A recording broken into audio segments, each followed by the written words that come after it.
దేశవ్యాప్తంగా సంచలనం సృష్టించిన ఓట్ చోరీ గది చోడ్ అనే ప్రజల్లోకి బలంగా తీసుకెళ్లాలన్న ఏసీసీ టీపీసీ ఆదేశాలతో ఆదిలాబాద్ అసెంబ్లీ నియోజకవర్గంలో ఇన్ఛార్జి కంది శ్రీనివాసరెడ్డి నేతృత్వంలో క్యాంపెయిన్ నిర్వహిస్తున్నారు.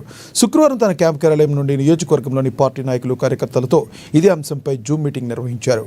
ఓట్ల చోరీ కేవలం బీహార్లో మాత్రమే కాకుండా ఉత్తరప్రదేశ్, హర్యానా, మధ్యప్రదేశ్, గుజరాత్ రాష్ట్రాల్లో కూడా జరిగిందని పార్లమెంటు ప్రతిపక్ష నేత రాహుల్ గాంధీ అన్న మాటలను ప్రజల్లోకి బలంగా తీసుకెళ్లి బీజేపీ విధానాలను ఎండగట్టాలని కంది శ్రీనివాసరెడ్డి శ్రేణులకు సూచించారు.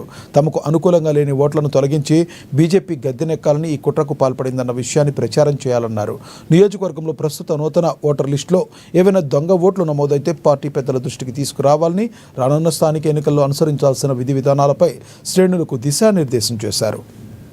ఈరోజు మా Congress party all India Congress committee అలాగే తెలంగాణ ప్రదేశ్ కాంగ్రెస్ కమిటీ ఇచ్చినటువంటి పిలుపు మేరకి దేశవ్యాప్తంగా రాహుల్ గాంధీ గారి నాయకత్వంలో ఓట్ చోరీ అంటే ఒక సిస్టమాటిక్ గా ఓట్ల దొంగతనం ఎలా జరిగింది, ఎలక్షన్ కమిషన్ పాలక ప్రభుత్వమైనటువంటి బీజేపీకి, నరేంద్ర మోడీకి ఎలా సహకరిస్తున్నది అనే విషయం మీద దేశవ్యాప్తంగా ప్రజలందరికీ అవగాహన కల్పించడానికి ఈ రోజు సంతకాల సేకరణ కార్యక్రమం కాంగ్రెస్ పార్టీ చేస్తా ఉన్నది.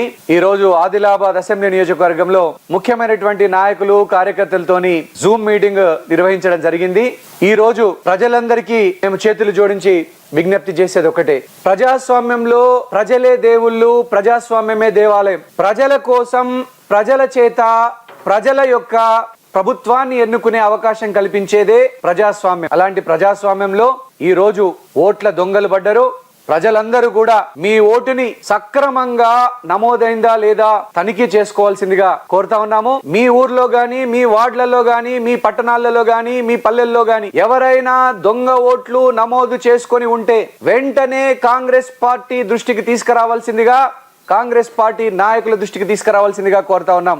అలాగే ఎవరైనా న్యాయంగా, నీతిగా ఓటేసే హక్కు ఉండి కూడా మీ పేరు ఓటర్ లిస్ట్ లో లేకపోయింటే వెంటనే కాంగ్రెస్ పార్టీ నాయకుల దృష్టికి తీసుకొస్తే మీ ఓటుని పరిరక్షించేటువంటి బాధ్యత, ఈ ప్రజాస్వామ్యాన్ని కాపాడుకునేటువంటి బాధ్యత ఈరోజు కాంగ్రెస్ పార్టీ తీసుకుంటది.